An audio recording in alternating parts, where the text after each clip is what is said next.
எல்லாருக்கும் வணக்கம். இந்த ஸ்பெஷலான தரவு அலசலுக்கு உங்களை வரவேற்கிறேன். இன்னைக்கு நாம பேச போற விஷயம் ஒட்டுமொத்த ஆற்றல் துறையையே, அதாவது எனர்ஜி செக்டரையே தலைகீழ புரட்டி போடும்னு சொல்லப்படுற ஒரு ரொம்பவே வித்தியாசமான ஆனா சுவாரஸ்யமான ஒரு கோட்பாட்டை பத்தி தான். அதுதான் கண்ணம்மா திட்டம். உண்மையிலேயே ஒரு சாதாரண பேட்டரியில இருந்து வற்றாத ஆற்றலை, அதாவது தொடர்ச்சியான எனர்ஜியை எடுக்க முடியுமா? வாங்க அவங்க தரவுகளை வச்சு நேரடியா அலசுவோம். சரி, நேரடியா விஷயத்துக்குள்ள போயிடலாம். இன்னைக்கு நம்ம எந்தெந்த தலைப்புகளை கவர் பண்ண போறோம்னா, இந்த 53 நாள் அற்புதம், குவாண்டம் பீட்டா சிதைவுனா என்ன, அப்புறம் அன்றாட மின்கல ஊடகம், அவங்களோட மின்னழுத்த அளவீடுகள், அணுப்பிளவுக்கும் பீட்டா சிதைவுக்கும் உள்ள வித்தியாசம், கடைசியா அந்த எரிபொருள் இல்லாத எதிர்காலம். இந்த வரிசையில தான் இந்த ஆய்வாளர்களோட லட்சிய கோட்பாடுகளையும் அவங்க செஞ்ச சோதனைகளையும் நாம புரிஞ்சுக்க போறோம். வாங்க ஆரம்பிக்கலாம். பகுதி 1, 53 நாள் மின்கல அற்புதம், அடிமட்ட அறிவியலோட ஒரு துணிச்சலான கூற்று. 53 இந்த நம்பர் சாதாரணமான ஒண்ணு கிடையாதுங்க.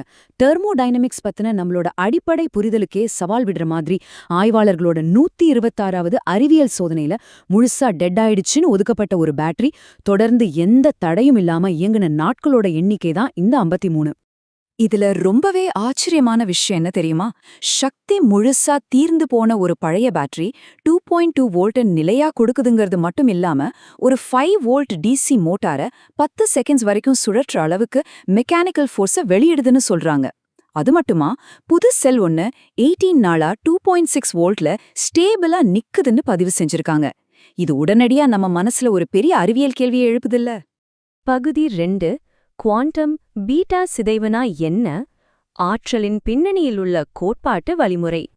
அப்படி இது எப்படி சாத்தியம்னு புரிஞ்சிக்க அவங்க முன்வைக்கிற குவாண்டம் நேச்சுரல் பவருங்கிற அடிப்படை கோட்பாட்டை நம்ம பார்த்தாகணும்.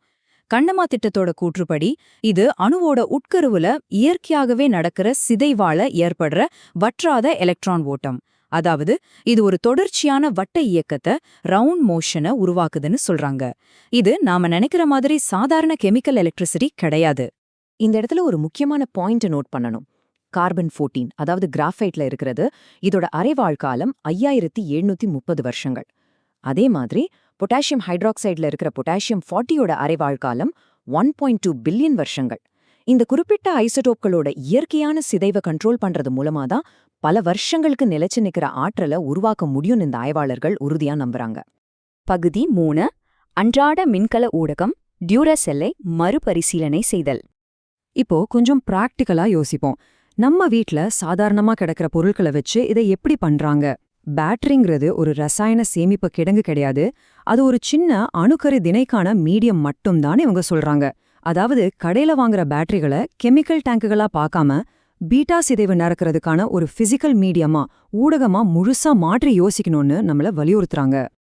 பழைய யூனியன் கார்பைட் மாதிரியான ஆல்கலைன் மாடல்களை இவங்க ஏன் ஒதுக்கினாங்கன்னு இப்ப புரிய வரும். அதுல ஒரே ஒரு சிதைவு மூலம்தான் இருக்கு, ஆனா அமில அரிப்பு அதிகமா இருக்கும்.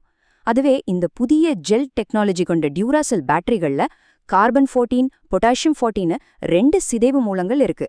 இது ரொம்பவே ஸ்டேபிளா இருக்கிறதால தான் தங்களோட ஆய்வுக்கு இதை பிரத்யேகமா தேர்ந்தெடுத்திருக்காங்க. பகுதி 4, மின்னழுத்த அளவீடுகள், சோதனை தரவுகள் மற்றும் அமைப்பு. எந்த ஒரு சயின்ஸுக்கும் டேட்டா ரொம்ப முக்கியம், கரெக்டா? அவங்களோட 53 நாள் ஆய்வு சுருக்கத்திலிருந்து நேரடியா எடுக்கப்பட்ட இந்த தரவுகளை கவனிச்சிங்கன்னா ஒரு விஷயம் ரொம்ப தெளிவா புரியும். பழைய செல் 2.2 வோல்ட்ல ஒரு 5 வோல்ட் மோட்டாரை இயக்குது. ஆனா புது செல் 2.6 வோல்ட்ல ஒரு வெள்ளை நிற எல்இடியை தொடர்ச்சியா எரிய வைக்குது. ரெண்டுமே ரொம்ப ஸ்டேபிளான வோல்டேஜ்ல நிக்குதுங்கிறதா இங்க அவங்க சுட்டிக்காட்டுற மிகப்பெரிய வித்தியாசம்.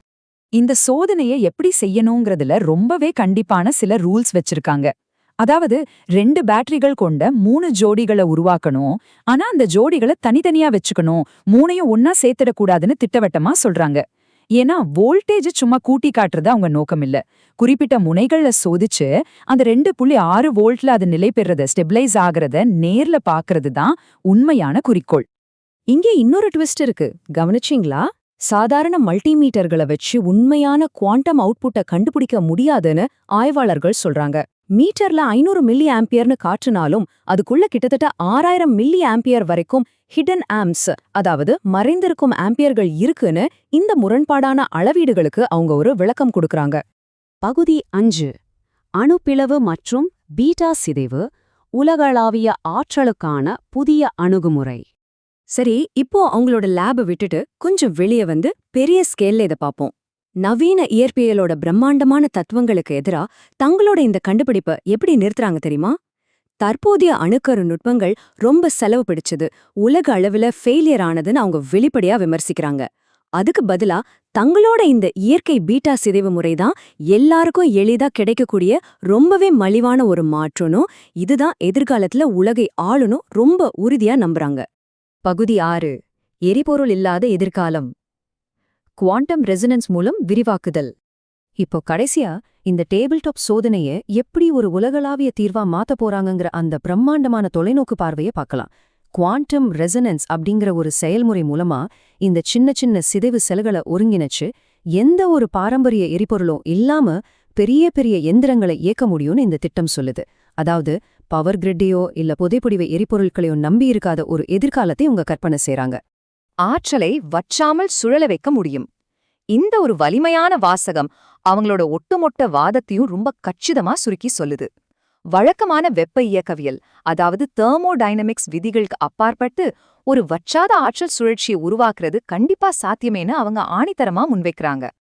இந்த அலசலோட முடிவுக்கு நாம வந்துட்டோம். இப்போ உங்ககிட்ட நான் ஒரு கேள்வியை வைக்க விரும்புறேன். இயற்கையான பீட்டா சிதைவுங்கிறது உண்மையிலே அணுப்பிளவை விட சிறந்த மலிவான ஒரு மாற்றா, இல்ல இது வேதியியலோட தவறாக புரிந்து கொள்ளப்பட்ட ஏதோ ஒரு விசித்திரமான செயல்பாடா?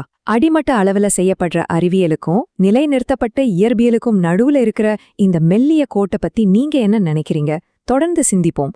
இந்த சுவாரஸ்யமான தரவுகளை என்னோட சேர்ந்து அலசினதுக்கு ரொம்ப நன்றி. உங்களின் தேடல் தொடரட்டும்.